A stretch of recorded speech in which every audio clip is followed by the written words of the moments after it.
Vous êtes le responsable qui a dit que vous voulez rendre Dacia une marque plus cool. Est-ce que vous pouvez nous expliquer cette orientation? Oui, bien sûr. On se rend compte en fait qu'au fil des années, on peut être à la fois essentiel, c'est ce qu'est Dacia, mais en même temps attractif. Si on conçoit bien les voitures, si la plateforme technique permet de le faire, on peut avoir une voiture vraiment essentielle, attractive en termes de prix, mais aussi attractive en termes de design. On l'a vu avec l'arrivée de Duster à son époque, qui a apporté un vrai plus en termes de design à la marque Dacia, et on le voit aujourd'hui bien sûr avec la nouvelle Sandero. On va continuer à développer notre design au fil des années et au fil des modèles pour aller chercher des voitures du segment C, du segment supérieur, dans quelques années. Et quels sont les grands axes de la stratégie de développement de la marque Dacia? La stratégie de développement de la marque Dacia, finalement, elle est assez simple.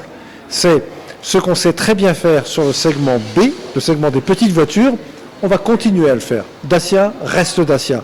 On reste essentiel, abordable, simple en termes de commerce, pas de remise, une gamme simple. Mais en même temps, on va aller porter cette recette qui est la nôtre sur le segment C, le segment des plus grandes voitures dans les années à venir. Pourquoi? Parce que la nouvelle plateforme qu'on lance ici aujourd'hui d'ailleurs, pour le marché marocain avec la Sandero à Casablanca, va nous permettre d'aller chercher des voitures plus grandes, et c'est sans doute ce que vous avez déjà vu lorsque nous avions présenté le plan Renaulution, le fameux Bigster, c'est-à-dire le grand crossover du segment C, qui sera une des futures voitures de Dacia.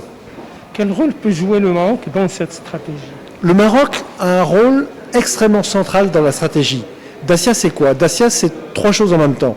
C'est dessiner des voitures pour qu'elles soient essentielles, savoir ce qui est le juste besoin du marché à tout moment pour être abordable en termes de prix, et en même temps savoir fabriquer des voitures de grande qualité, d'une grande fiabilité pour nos clients, et ça c'est le Maroc. Le Maroc pour nous est une base industrielle extrêmement importante. On a mis du temps, on a mis 15 ans à mettre au point le système industriel, mais maintenant il fonctionne très très bien.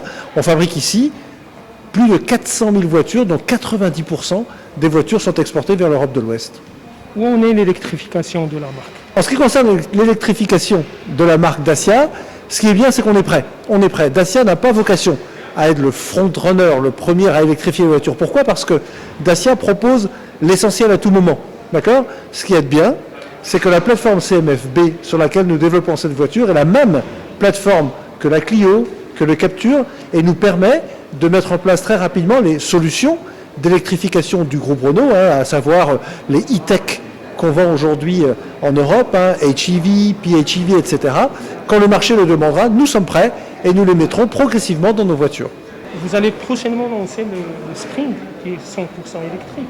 Oui, concernant la voiture électrique, Dacia est en train de lancer sa petite voiture électrique, la Spring, en Europe, qui est déjà, ma foi, un grand succès, puisque avant d'avoir livré les premières voitures aux clients, nous avons déjà dépassé 15 000 commandes dans toute l'Europe. Il faut savoir que la Spring est une vraie Dacia, puisque c'est une offre originale, c'est-à-dire le meilleur rapport entre le prix et le contenu. Une petite voiture de commuting, c'est la révolution, puisque c'est la voiture électrique finalement accessible pour tous.